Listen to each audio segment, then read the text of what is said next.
afternoon, here is Sunshine Report. I am Omoshiliola Adesoya Ajayi. Ondo State has once again demonstrated its leadership in advancing quality education and good governance in Nigeria. Governor Loki Aiyedatiwa made this known while addressing participants at the 69th National Council on Education held in Akure, the state capital. Government House correspondent Zimo Ibiemi has more on this report as presented from our studio.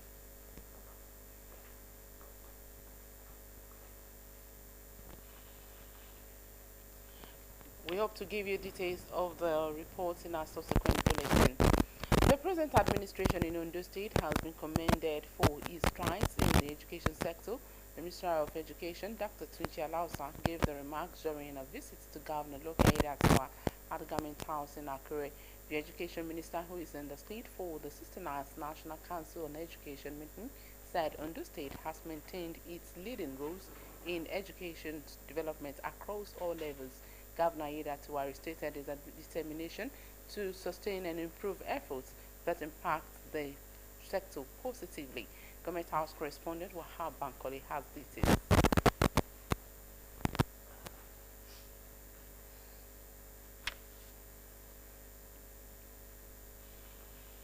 Federal Ministry of Education was led to the Government House in Akure by the Minister, Dr. Tunji Alausa, and was received by Governor Loki Aiyedatiwa in company of some members of the State Executive Council. The people are in the state for the 69th National Council on Education meeting. Dr. Alausa applauded the strides of Governor Aiyedatiwa towards improving the education sector in the state and recalled some of his efforts in the past to promote the education sector at all levels.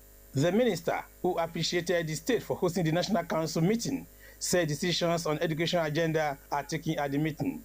The minister, who stressed the need to revamp technical education in the country and promote all-round development, also highlighted efforts of his ministry. The belief of Mr. President was that, no, Nigerian youth are not lazy.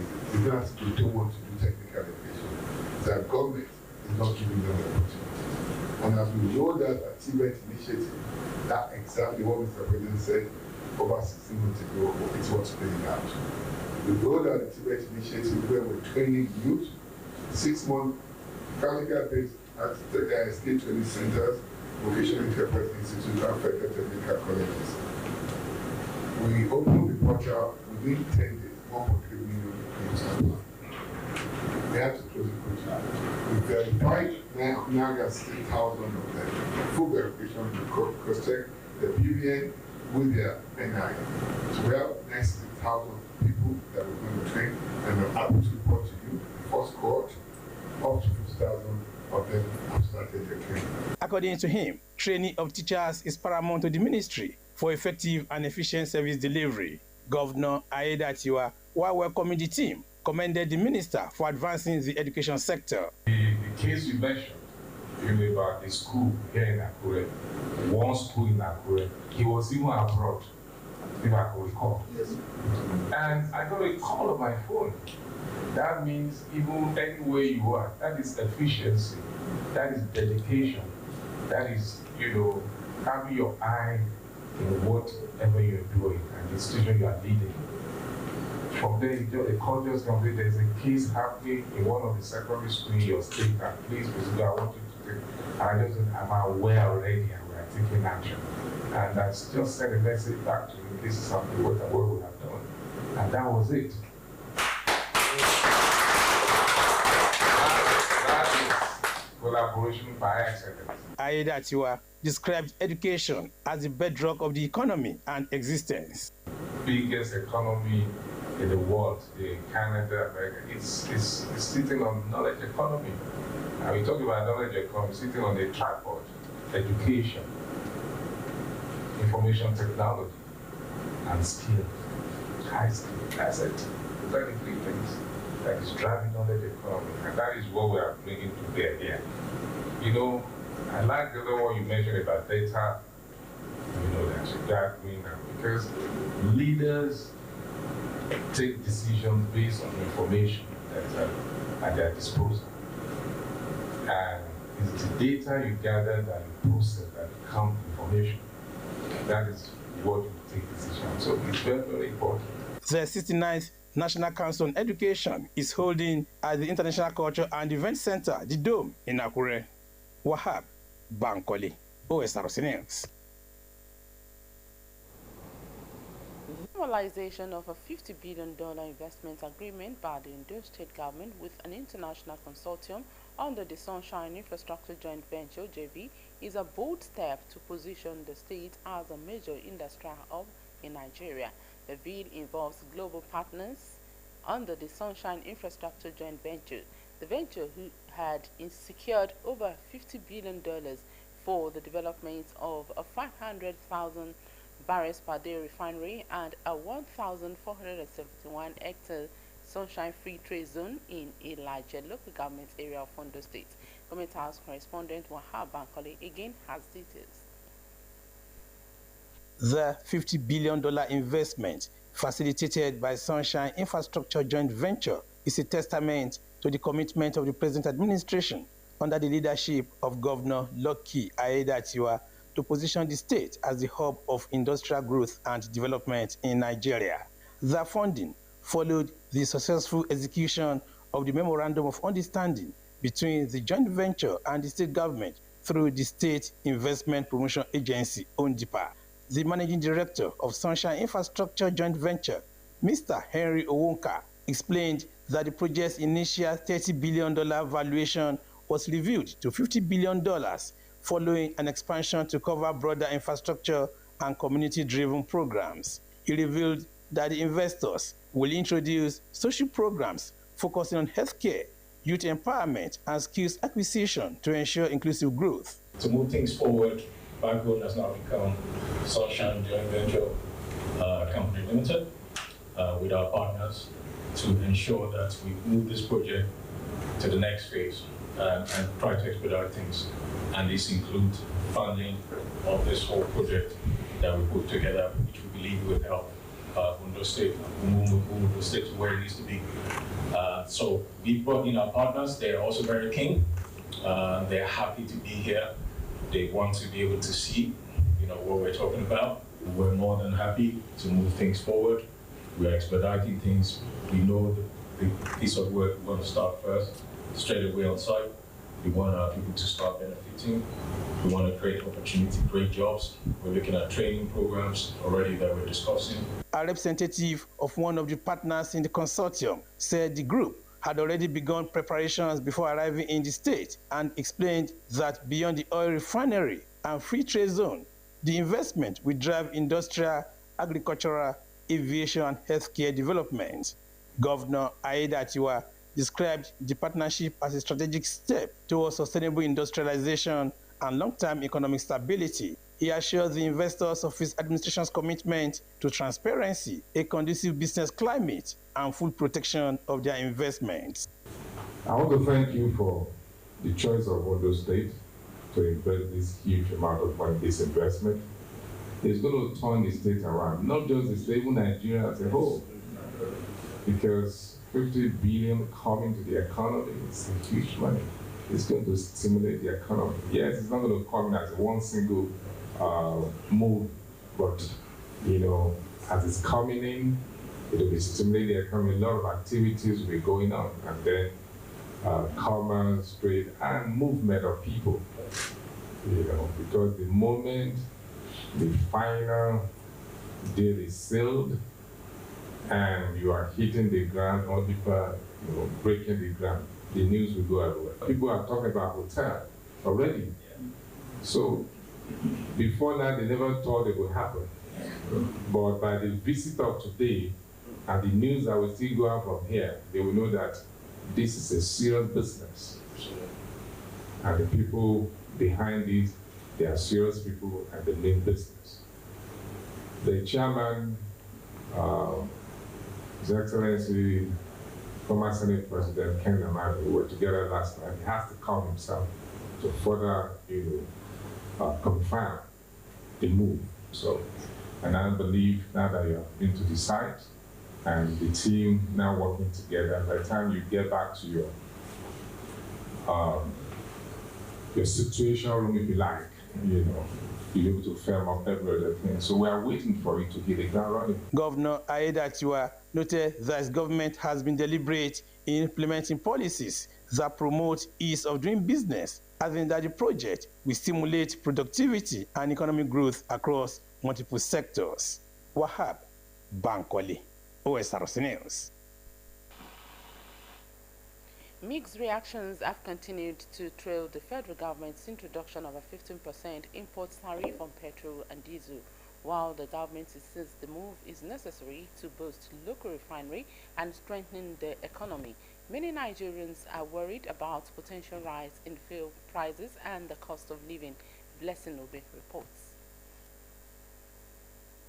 Nigerians' fuel market has depended heavily on imports for decades, a situation that has stalled the growth of local refineries and drained national resources, according to a petroleum import trend report from the Nigerian Midstream and Downstream Petroleum Regulatory Authority. The country imported an average of 26.75 million liters of petrol daily between January and September 2025. To reverse this trend, President Bola Tinubu approved a 15% tariff on imported petrol and diesel under what government terms a market response framework. The objective is set to stimulate local refining, enhance revenue, and stabilize the downstream sector. Energy analysts say the policy could be a game changer that will protect the local industry and create jobs, especially if backed by strong regulatory frameworks and incentives for private refining operators. People that invested their money in the country do not have anything to regret. Then again, I think also it might again increase the price of the petroleum product. But there is also skepticism. Some petrol marketers and citizens fear the tariff will be passed down to consumers, resulting in higher pump prices and further economic strain for households already battling inflation. We all know the impact of the removal in subsidy of fuel products in the last 2.5 years have been on the general income and economy of the country. I will just appeal to the government to remain in their policy and their policy trusts. People are already groaning. People, even businesses have not recovered from the impact of the removal of subsidy.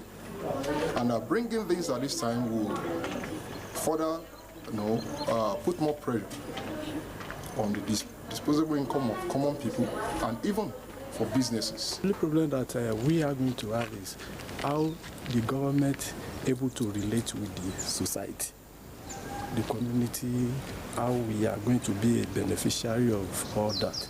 You know, from our side, anybody that work with government, we have been paying the tax, indirect or direct. But now that we want to get down to the everybody that work and another, you know, from there, you know, just how to increase the revenue of the country. Experts are urging government to balance the tariff with measures such as low interest financing for local refiners, transparent pricing, and palliatives for vulnerable citizens to cushion the impact. As implementation is expected to begin next year, many Nigerians are watching closely. Will the tariff trigger the long-awaited shift to energy independence, or will it deepen the burden on the masses in short term? Only time will tell. Blessing Obe, Osrc News.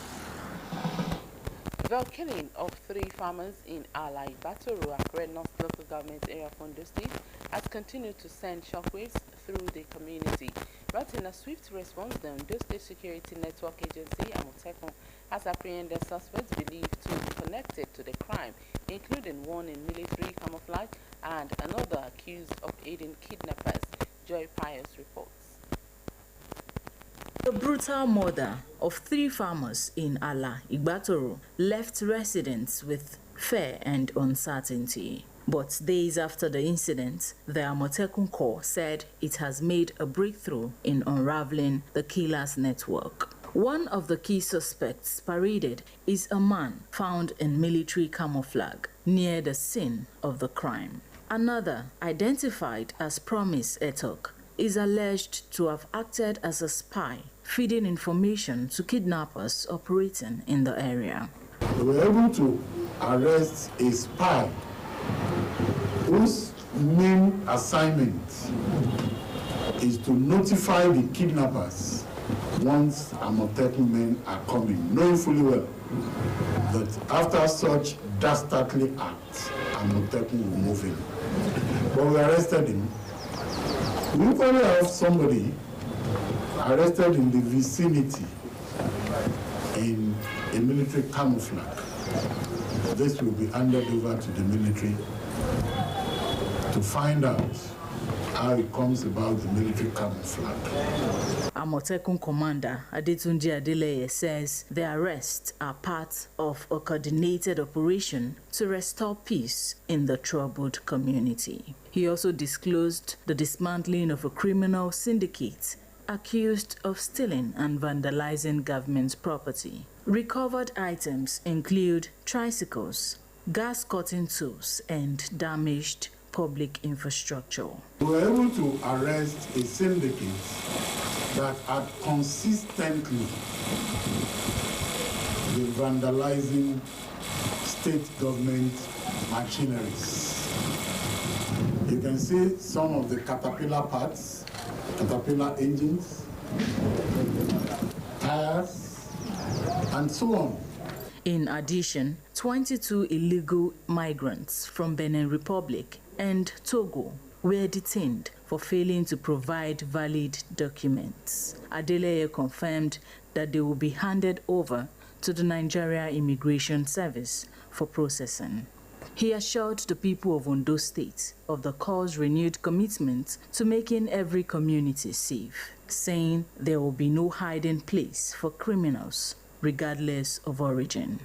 As investigations continue into the murder of the 3 farmers, residents of Ala Igbatoro and the wider Ondo State community are watching closely, hoping justice will be served and peace fully restored.